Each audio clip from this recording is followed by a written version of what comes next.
Hello, I'm Lene Rhodes, owner of Mix Cosmetics. I make custom organic facial care, skincare, body care, and of course, makeup.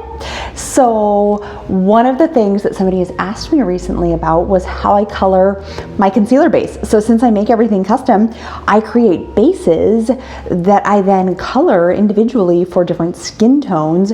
So based on your skin tone or what you want coverage for, I will create a concealer for that specific thing. So if you say, I'm trying to cover acne, that might be a little bit of a different concealer than if you're looking for coverage for dark under eye circles, because under eye circles tend to be more purple or blue type tones, whereas acne is red. So if I have a customer that has really purple undertones. So actually what I will do is I tend to mostly go towards a yellow or a really yellowy orange tone for her. And then if somebody says, I've got spots, right around my forehead or chin or cheeks or whatever that I need to cover, then we're gonna aim towards green, because green and red make brown or a neutral tone, which is what we want, because most of our skin is a neutral tone. Most of us don't have red faces, or we hope not to have red faces, or we don't have blue faces or purple faces. So we want to have a neutral tone. When you look at a color wheel, that's where you're gonna go from the opposite side. So you're gonna look and you're gonna see red is on one side and green is on the opposite side. So that's gonna be your canceling color to get your most neutral tone. And then I almost always aim towards warm tones for concealers, even in those with cool skin, with cool undertones, because for the most part, you're wanting to warm that skin. You've got, like I said, blue or purple undertones. And so I've got a little bit of concealer on my palette here, and I'm just gonna show you. So mostly I add a warm tone. And this is an orange, let's see, this is red oxide, a straight red oxide, titanium dioxide, some orange oxide, trying to remember, it's a blend, some yellow oxide, so a little bit of red, lots of titanium dioxide, orange oxide, yellow oxide, pretty much. That's what this warm tone is comprised of. I do have a cool tone. So this cool tone is some blue, this is a red, blue, iron oxide. So it's a red that has blue undertones. So it's called red blue iron oxide is actually what it's called. And then it's mixed with yellow iron oxide, and that's it. And then some titanium dioxide. And then I always put a cerussite mica, because oxides don't mix in very well. They don't like to blend. So if you crush them with some cerussite mica, you're gonna get a much better blend. It'll just smooth out and things. Okay, so I'm gonna put a little bit of this cool on my palette, and there we go. So kind of hold that down with some concealer, and then I'm gonna reach in and grab some of the warm. And I'm gonna use probably twice as much warm. So I'm gonna get kind of 2 scoops there. So I'm using that, and it takes a lot of pigment to color concealer, because concealer has a ton of titanium dioxide, because titanium dioxide is what adds coverage.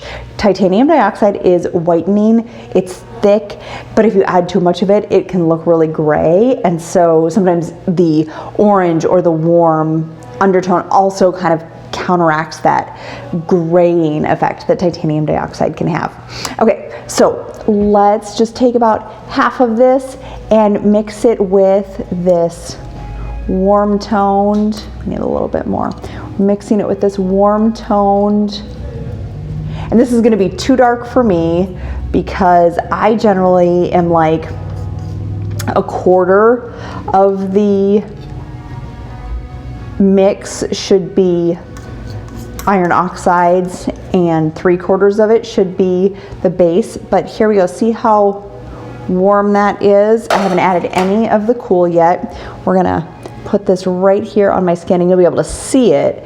So there we go, see how warm that is. And we're looking at blue veins right there. So that orange actually covers those blue veins really, really well. So that's kind of what you're looking at, is look how you can't see the blue, even though I understand it doesn't match my skin. I totally get that. That's not what I'm looking for here. I'm just showing you how that color, keeping it orange, really helps cover the blue veins. Now, maybe I want it to match my skin just a hair better, so then I'm gonna throw in just a tiny bit of that cool, and this will help pink it up a little bit, just a little bit. And here we go, let's add that. So we'll throw that in there, and you'll see, even though I added more color, it's pinker, and so it actually looks lighter, or not the same. It doesn't look like it's any darker. It looks like it's about the same depth of color. Okay, so then let's say I want to cover something red. I am going to, or of course, if you have somebody with olive skin tone, then adding green is really important, even if you just want to match their skin tone. So okay, so I added a little bit of green. You can add a lot of green without changing the color much.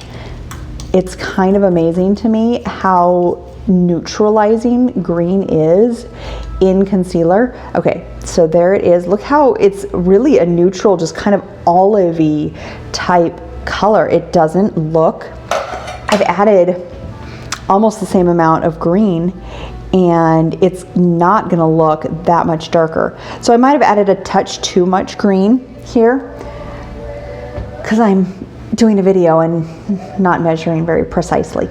And so here, oh, there we go.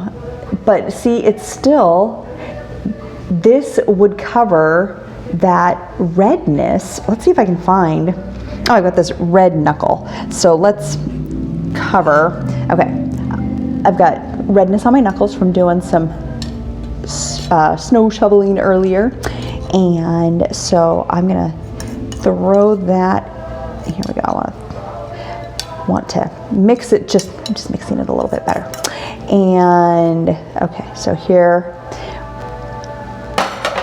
okay, so can you see that? Yeah, see how my knuckles kind of red?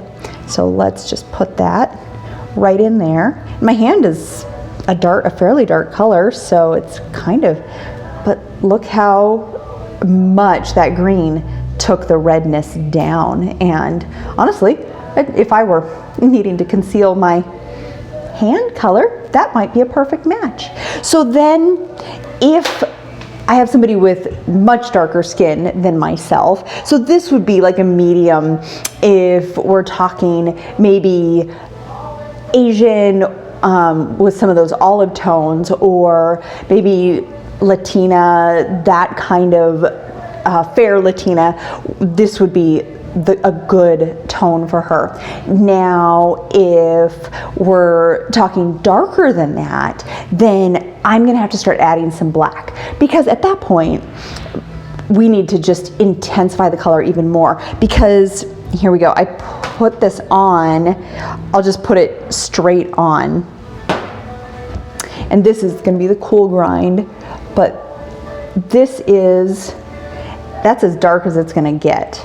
So it's gonna need to be a lot darker. So you're gonna need to start adding a little bit of black. So at this point, I would add a quarter black and 3/4 color to kind of get that next step down in depth. And then if I need to go darker, it's gonna be half black pigment, iron oxide, and half of the warm grind, or it's gonna be like half black, a quarter warm grind, and a quarter cool grind if she's got some redness going on. So those are sort of my pigments, what they're made with, how I use them, and what you might need to do if you have different skin tones. So if you have more questions, if there are other things that you want to know about how to get the right pigment for your skin tone, how to know what color, what undertones you are, I would love to answer these. So questions down below. If you like it, please let me know, and always let me know if you have questions. We will talk to you soon. Thank you so much.